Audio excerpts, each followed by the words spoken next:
Welcome to Maine Spooks, a podcast for everything that spooks in Maine. I'm your host, Jessica Schramm, and I'm excited to bring Kat along today as we explore the Maiden's Cliff in Camden, Maine. Before we start, I wanted to talk a little bit about preparation for some kind of paranormal visit. So if you're interested in ghost hunting or you're going to places that might have some kind of paranormal realm associated with it, there's a million different things you can do that can help the experience go really well. I recommend don't go alone. Grab a buddy. If you have a trusted friend with you, you're going to feel safer and you're going to be a little bit braver. So you're going to put yourself out there. You're going to maybe linger a little longer. Although the wrong person can be very distracting, especially if they bring the wrong energy. Somebody who is interested as well can be a really fun companion for the experience. Next, get permission. If you're going to a place that's not public, I would highly recommend getting permission first, especially if something goes wrong. You don't want to be in the wrong place at the wrong time, especially if no one can find you for a long period of time if you fall. Also, if you are going somewhere public, visit during regular business hours, unless you have permission to go after hours. If you're doing any audio recording or photography or filming, I would ask for permission again, especially if you're going to use that for anything other than personal use. I would definitely also do a little history before, just search around, try to find something about the area first. It helps be a little bit more respectful. But also you don't want to be, in abandoned locations without permission, and trespassing, the last thing you want to be is criminally liable. So obviously everywhere we're going to be going, I will ask for permission if we're going somewhere long term or if we happen to stay overnight. Highly recommend doing all of those things. The last thing you want to do is be in trouble for something fun. I would also dress comfortably. I have been in the wrong place at the wrong time, dressed the wrong way, and it messes with the experience, especially if you're trying to get any sense of feeling. If you're just uncomfortable or freezing, last thing you want to do is be stuck somewhere where you're not totally comfortable and in tune. Avoid jangling jewelry or fabrics that make swishing sounds when you move, especially if you're trying to, get some recordings. You don't want to be hearing yourself in all of those recordings. And since ghostly experiences can involve all 5 of your senses, you also want to avoid wearing anything with a strong aroma, especially as cologne and scented body lotions, or be with somebody else who does the same. Highly recommend wearing deodorant for the same reasons, but last thing you want to do is have any of your other senses dulled. Go when there are fewer people. If you're going to go to a haunted place that is public, try to be there when it's not packed. Weekdays are typically better than weekends and holidays. Off season is always best. Arrive right when the location opens or right when it's about to close. You can also contact the location and see when their least busy time is. Obviously with a hike, we don't really know. We're just trying to kind of work around the July heat in Maine. It's been a bit muggy, so we're actually just going based on weather. Go anytime, day or night. Some people believe nighttime is the best, but I do believe that is also because things are quieter. But during the day, you can have as good of an experience. Darkness can add a spooky ambiance, but it isn't the only option. So go when you think is best, but if you truly want to experience paranormal activity, you should go at the time of day that the activity most commonly occurs. So if you have other people who have reported seeing things in the morning, that's when you should go, or different times a year. We're going on a hike that's a bit steep, so obviously when there's no snow or ice, it's a little bit safer. Start simple. Many people who are new to ghost hunting make the same mistake. They bring too much. They're always packed down. You forget to actually record as you go. You forget to kind of stop as you go. If any of you are feeling or sensing something, stop, take a breather, sit for a little while, sit quietly and observe with all 5 senses. If you do experience something, note the time, write it down on a piece of paper. Don't necessarily discuss everything with people because it'll take kind of the focus away, but if the feeling has passed, it's a nice time to kind of sit and get a little roundabout. So quite often I'll stop our recordings, or I'll start a recording and I'll ask Kat how she felt, or if she stops me and says, wait a second. I tend to kind of want something to happen, and then when she thinks it's time, we'll usually take a minute to talk and see how we both feel about a place. This brings me to the next tip, probably the best advice anybody can ever give. Be quiet and be aware. So the energy that you can bring into something can completely destroy your experience. So if you are the type of person who feels like a hike needs to be done quickly, don't go on a hike to look for any kind of paranormal feelings or activity. If you're somebody who needs to check a lot of boxes, like try to check the ego before you go, because you're gonna go ahead and storm completely over what could be happening. So definitely take the time to kind of center yourself before something happens, allow yourself to walk slowly, allow yourself to kind of feel the whole experience the whole time. It might mean that things take longer than expected, but that's the only way that any of this actually gets done properly. If you try to stay in a place for at least 30 minutes or longer, you have a way better chance of having an experience. And I'm talking like in silence, focusing your senses on everything around you, and find a place that's comfy, especially somewhere if you're an empath that feels like something, and just sit still. Next tip is to record some audio. I'm going to try to listen myself and record audio when possible. When it's outside, you get a lot of more ambient sounds, like you'll get the wind and you'll get birds chirping, and that's part of the fun, but usually when it's more quiet, it's easier, but I'll do the same. And if there's any fun recordings, or I'll give you a sample of what the recording sounds like today. When you go to a place, it's good to introduce yourself. I know that seems weird, and sometimes you can just come with the energy of introducing yourself to a space, but you can kind of make it clear that you're not there to cause any harm. You're not there to, exploit the situation. You're just there bringing positive energy, and realize that, you can already make some boundaries with the space. This might seem a little out there, but as an empath, there's a lot of ways that you can come away from a paranormal place with feelings and attacks that you don't wish to have. And the same way that a toxic person in real life can kind of intrude your space, a ghost or a spiritual form can do the same for you. So it's good to kind of have boundaries and protections as you go. If these feelings start to happen, and just try and stay calm. I'll give you some things that I do to kind of protect myself as I go, and maybe it'll help work for you. To prepare for this hike, we have some tech that I'm bringing along, some different recording devices, and Kat and I also do this little routine where we take psychic tea. It's a tea that I make myself from herbs, and it's a little different than a divination tea, but it's a psychic tea that you take before the experience, and then there's also a psychic healing tea that you take after the experience. They both are very different. The first tea, try to have it at least an hour before, and I make it a little strong because I share it with Kat. Especially if you have any empathetic spiritual gifts, it helps you kind of hone in those feelings, and it kind of wears things down a little bit. So it makes your senses a little bit clearer. It helps calm you, especially if you have social anxiety or any kind of sensory processing disorder, or you overhear things, or you can't, diffuse other sounds to hear others. So it just helps all along. I find it really is wonderful for experiences like this. And so afterwards, we will also have that psychic healing tea. As I make it myself from herbs, it's super safe and really healthy, and I think good in general. Sometimes I take the psychic healing tea after I have a really bad experience with another human. So if you're interested in those teas, I'll put a link on my website. You can purchase those through an Etsy shop I have. If you're ever going to do something like this, highly recommend doing both of those. Weirdly enough, you can also carry some crystals and stones with you for protection, especially if you are kind of a really sensitive empath.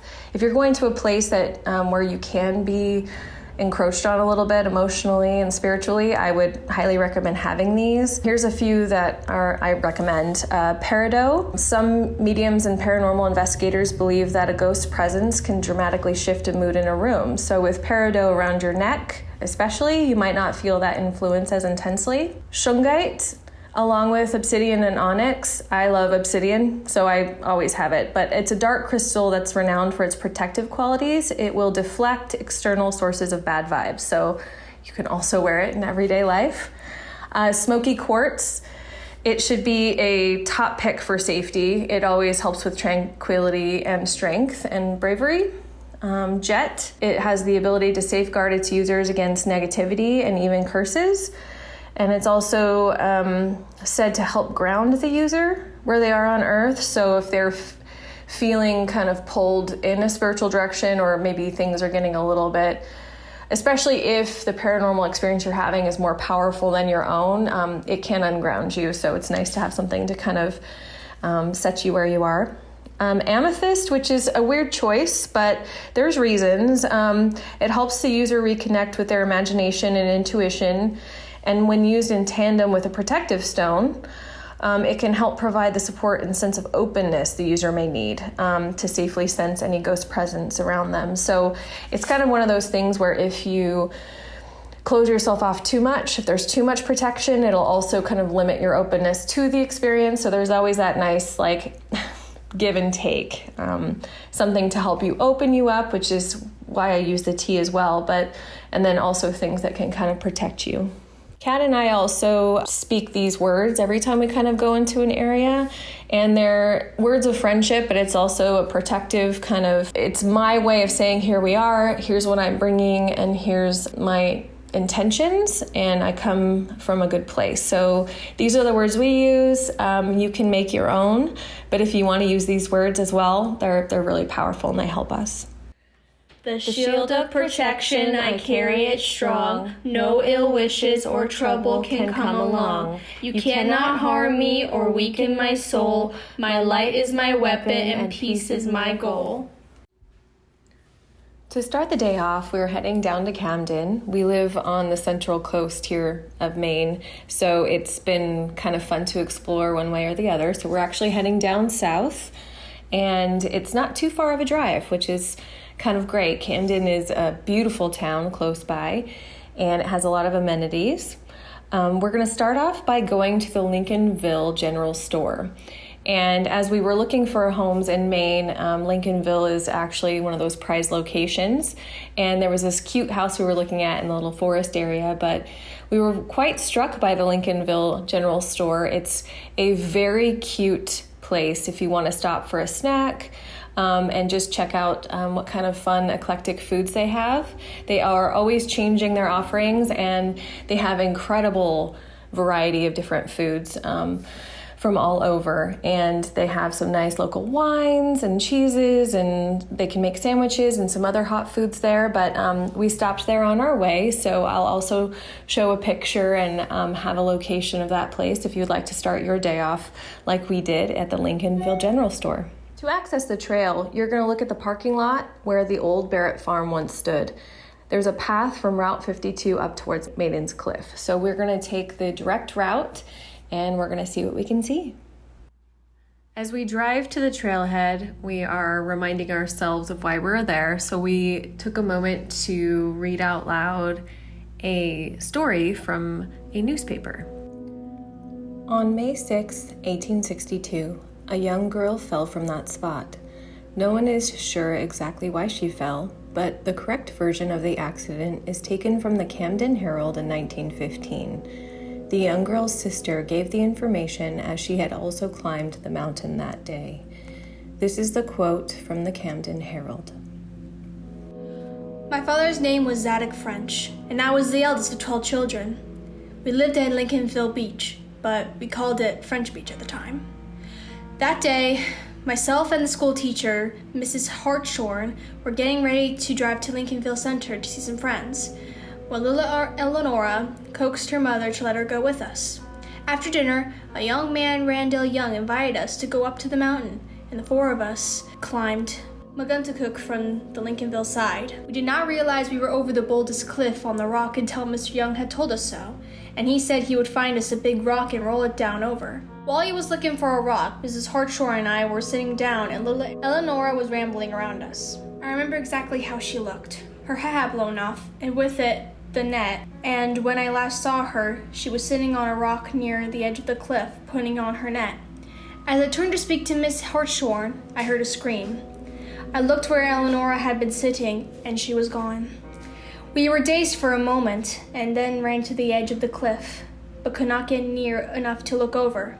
Mr. Young climbed down the face of the cliff where Eleonora had landed, nearly 300 feet, they say, from where she fell. She was still alive and not a bone broken, but she was injured internally and died at 12:30 a.m. that night.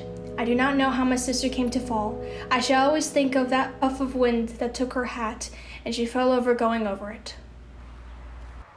Okay, we made it here. It's a nice breezy afternoon, a little bit better weather than we've been having, not too muggy. We are at the bottom of the trailhead, ready to kind of start heading up the cliff. We've had our tea. We are just kind of looking around, getting the vibe. It's overgrown and gorgeous. Do you feel anything that you'd like to say, Katie, about how it looks or what you expected? On the drive, when we passed through the Camden area, I did get a weird feeling of we were passing. I don't know if it's because I knew we were going into ghostly territory or if it was actually a ghostly feeling, but I definitely am starting to get some Sense of presence, but I feel like it'll be stronger the more we move forward. Yeah. So we'll keep you posted as we go if we have any things to share. So far it's gorgeous. I highly recommend this trail for any reason, and it definitely has a sense of solemnness and solitude, especially being so close to a highway and right next to a place where you can go swim at a lake, so you can hear kids laughing and kind of on the wind, but it's going to be a nice day. A bit into the hike, maybe about a quarter of the way, Katie and I both were starting to get a little bit of a interesting feeling, so we decided to stop on some wooden planks that are kind of over where the stream usually is. Do you want to describe how you felt, Katie? I definitely feel both the presence of a memory before the incident happened here. I can sense them traversing on this hike, just having a good picnic, not knowing that tragedy would fall behind. This whole stream area feels it feels like there's something definitely feel more spiritual around this river area rather than on the trail itself. Yeah, this is probably the way they head up. If you think about it, they had their dresses and small shoes, and that's what I was thinking. That's what I'm feeling. Yeah. Okay, good stuff. We decided to go left where it crossed off. You come up into this fork in the road, and supposedly if you go right, the summit is better for views, but the cross is if you go left. One thing we did notice is as soon as the trail started to veer away from the river, we both noticed a sense of a little bit less spiritual vibes, less of that connection. Yeah. So I think the connection is stronger at the river. Yeah, so stick to the river if you're looking for some kind of connection. One thing I can't explain it. It's not necessarily a heavy-heartedness, but it's it's like knowing that there's a presence there, solemnity or something. Yeah. Yeah. All right. Well, we'll keep going. We're almost to the cross. Yay! What do you think of the hike so far? It's tiring. We made it through the steep pit, and I'm how does anyone think of this as fun? I mean, I get the idea that it can be fun because, nature and beautiful, but you're panting and sweating and sweating and panting, and I'm how can you enjoy sweating? It's walking for fun. How? You made it. We're almost there. Yes. It's definitely steeper than you thought, huh? Mm-hmm. I thought it was going to be one of them trails. One of them trails? One of them trails, and then all of a sudden I'm walking up the Rocky Mountains. Wow. We made it. We didn't die. Yes. As you can hear, it's very breezy. The wind up here kicks, and it's not considered a windy day, so I can definitely see how something could happen, or I can even feel my body being pushed by the wind. Oh, yeah, me too. Katie did wear a hat today. Mm-hmm. So what was kind of funny is I just literally had a shock when I thought it blew off, and I was like, don't go for it. Well, I took it off to let my hair blow in the wind because I'm really sweaty, but if my hat did blow off, I'm bye-bye hat. I'm not getting you. One thing we did notice, we were up at the cross, we're taking a nice break. The view is gorgeous, absolutely worth the hike just to see the view. We found a little memorial stone. It reads, Eleanor French on May 7th, 1864, This 12-year-old farmer's daughter fell to her death from this cliff, according to legend. She was here as a member of a Maying party and fell trying to catch her wind-blown hat. This cross is erected in her memory. Kind of Under the cross area? yeah, we're definitely not sensing as much energy. So I don't know if it's just a path that's worn, or maybe this wasn't the exact spot, or, you know, she didn't have an emotional connection with this spot. Maybe she had better memories walking up here, down the river, who knows. But if you are any kind of empath and you do this hike, I highly recommend sticking close to the little riverbed. It wasn't flowing today, it's a bit dry, but I think it does flow a little bit, but I definitely sensed it every time we passed. Mm-hmm. What do you think being up here? It's very, very pretty, and like, you know, it's weird that there's just a big crossing, I know. but it's a nice memorial. I like it. Like there's like a memorial here because, like, I mean, this girl was just a daughter of a farmer. She wasn't like some daughter of like some rich person. They still like cared enough about her to put this memorial down, and it's a nice little touch to know that. It is a nice touch, and it's a beautiful memorial. So what do we know about the cross? The cross itself actually has a history of its own. Since it was up, I think it was wooden first, and over the years it's needed replacing several times. There was one that was put up in 1947. It became worn and weak from the elements because I do think that the wind blows quite often up there. So it blew down on January 17th, 1980, and a new cross weighing 600 pounds, measuring 12 by 24 feet, replaced it. The National Guard actually had to come aid with a helicopter, and it was the fourth cross erected since the tragedy. The monument itself also has a little bit of a history. The Coastal Monuments and the Lay Funeral Home donated the monument, and it's inscribed in memory of Eleanor French. They did that on September 15th, 1986. Just trying to imagine how they got it up there. But it looks like Sam Dyer and Roy Brown used 2 all-terrain vehicles loaded with cement, tools, water, and the granite slab. They traveled over trails, fields, and woods to the White Cross, and by drilling into the rock itself, they installed the monument at the base of the cross. The cross should be the guardian of Maiden's Cliff for many years to come, thanks to those who cared about the little girl who lost her life and all who contributed their time, effort, and material.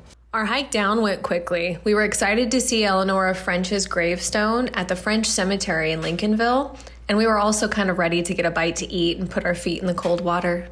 We found out that using your Apple Maps, it will take you to Dot's Market and Catering, and it's a very cute place to stop if you need a drink or need to use the facilities, but it is not where the cemetery is. So French's Cemetery is down a bit. You're going to go one more street and you're going to turn right. It almost looks like a driveway, and at the end of that you can see it opens up into a nice solitary and beautiful cemetery, and it's right next to Lincolnville's beach, which is another great place. It's sandy, it's a wonderful place to come in the summer and swim, and it has some of our favorite restaurants in the area. So after we were able to see her gravestone, which was a perfect end to a very interesting, cathartic day, we were able to go put our feet in the cold water, and we got some oysters at McLaughlin's Lobster Shack and had some wine and sat outside, and it ended up being the perfect ending to a perfect day. Thank you so much for joining us today at Maiden's Cliff. It was a great day, long day, and we were so excited to share that with you. I have many other fun things coming up, so stay tuned for our next episode, which should be out in the next week or so, and it'll introduce you to the next place we are going, and hopefully we have a little more paranormal experience, but otherwise feel very cathartic and happy with what happened, and I am so glad that you joined us. So if you like us, please let me know. If there's any way to comment, there's a great way to email me at encounter@mainspooks.com, or you can leave comments or subscribe or do anything. So I know you're listening, and either way, we'll be doing it anyway. We have fun, and it's just more for our own, kicks, and we just are glad you're here. So join us next time for Maine Spooks, and until then, stay spooky.